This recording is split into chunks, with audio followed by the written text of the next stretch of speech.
Item ಯಾವುದೇ ಇರಲಿ try ಮಾಡಿ Aachi chicken masala. Aachi chicken masala. MP ticket miss, ಪರಿಷತ್ ಆಸೆಯೂ ಕೂಡ ಭಗ್ನ. ಮಂಗಳೂರಿನಲ್ಲಿ ನಳಿನ್ ಕುಮಾರ್ ಕಟೀಲ್ ರಾಜಕೀಯ ನಿವೃತ್ತಿ ಮಾತು. ಹಾಗಾದರೆ ರಾಜಕೀಯ ಸನ್ಯಾಸತ್ವದ ಹಾದಿಯಲ್ಲಿದ್ದಾರಾ ಮಾಜಿ ಸಂಸದ ನಳಿನ್ ಕುಮಾರ್ ಕಟೀಲ್? ಮಂಗಳೂರಿನಲ್ಲಿ ರಾಜಕೀಯ ನಿವೃತ್ತಿ ಬಗ್ಗೆ ಮಾತನಾಡಿದ್ದಾರೆ. ರಾಜಕೀಯವಾಗಿ ಜವಾಬ್ದಾರಿಯಿಂದ ಮುಕ್ತನಾಗ್ತಿದ್ದೇನೆ, ಸಾರ್ವಜನಿಕ ಜವಾಬ್ದಾರಿಯಿಂದ ಮುಕ್ತನಾಗುವಂತ ಬಯಕೆ ಇದೆ ಅನ್ನುವಂಥ ಮಾತುಗಳನ್ನು ಅವರು ಮಾತನಾಡಿದರು.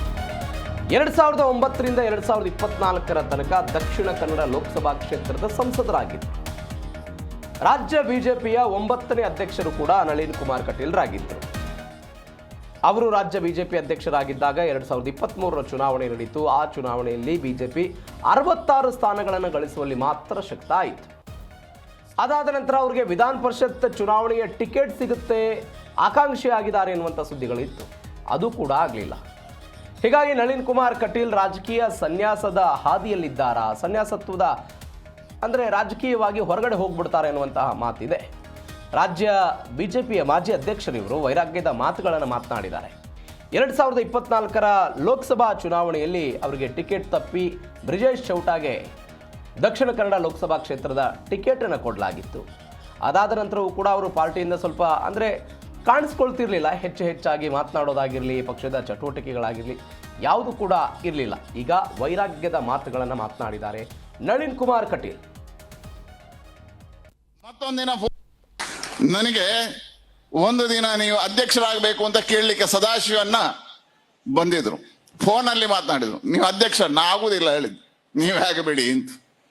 ಯಾಕಂದ್ರೆ ನಾನು ರಾಜಕೀಯವಾಗಿ ಜವಾಬ್ದಾರಿಯಿಂದ ಮುಕ್ತನಾಗ್ತಾ ಇದ್ದೇನೆ, ಸಾರ್ವಜನಿಕವಾಗಿರ್ತಕ್ಕಂಥ ಜವಾಬ್ದಾರಿಯಿಂದ ಮುಕ್ತನಾಗಬೇಕು ಅನ್ನತಕ್ಕಂಥ ಬಯಕೆಯಲ್ಲಿದ್ದೇನೆ.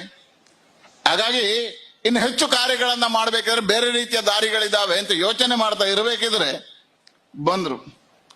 ಮತ್ತೊಂದಿನ ಫೋನ್ ಮಾಡಿ ಅವ್ರು ನಾವಿಷ್ಟು ಜನ ಬರ್ತೀವಿ ಅಂತ ಹೇಳಿದ್ರು.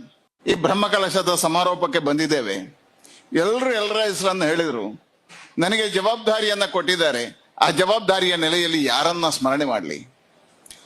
ಅಂದಿನಿಂದ ಇಂದಿನವರೆಗೆ ಅಹೋರಾತ್ರಿ ಕಾರ್ಯವನ್ನ ಮಾಡಿರ್ತಕ್ಕಂಥ ಯಾವುದೇ ಅಪೇಕ್ಷೆ ಇಲ್ಲದೆ ಈ ಕೆಲಸವನ್ನ ಮಾಡಿರ್ತಕ್ಕಂಥ ಕರಸೇವಕರ ಸ್ಮರಣೆ ಮಾಡಲಾ? ರಾತ್ರಿ ಹಗಲು ಇಲ್ಲಿ ಸ್ವಚ್ಛತೆಯನ್ನ ಮಾಡಿರ್ತಕ್ಕಂಥ ಕಾರ್ಯಕರ್ತರ ಸ್ಮರಣೆಯನ್ನ ಮಾಡಲಾ?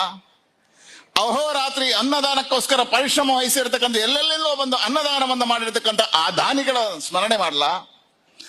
ಇಷ್ಟು ಸುಂದರವಾಗಿರ್ತಕ್ಕಂಥ ಮಂದಿರದ ನಿರ್ಮಾಣಕ್ಕೆ ಕೊಡುಗೆಯಾಗಿ ದಾನವಾಗಿ ಹಣವನ್ನ ಕೊಟ್ಟಿರ್ತಕ್ಕಂಥ ಎಲ್ಲ ಹೃದಯ ಶ್ರೀಮಂತಿಕೆಯವರನ್ನ ನೆನಪು ಮಾಡಲಾ? ಅಥವಾ ನನಗೆ ಆಶ್ಚರ್ಯ ಆಗಿರ್ತಕ್ಕಂಥ ನಾನು 100 ಬ್ರಹ್ಮಕಲಶಗಳಲ್ಲಿ ಅಧ್ಯಕ್ಷನಾಗಿ ಜವಾಬ್ದಾರಿಯನ್ನು ಹೊತ್ತಿದ್ದೇನೆ.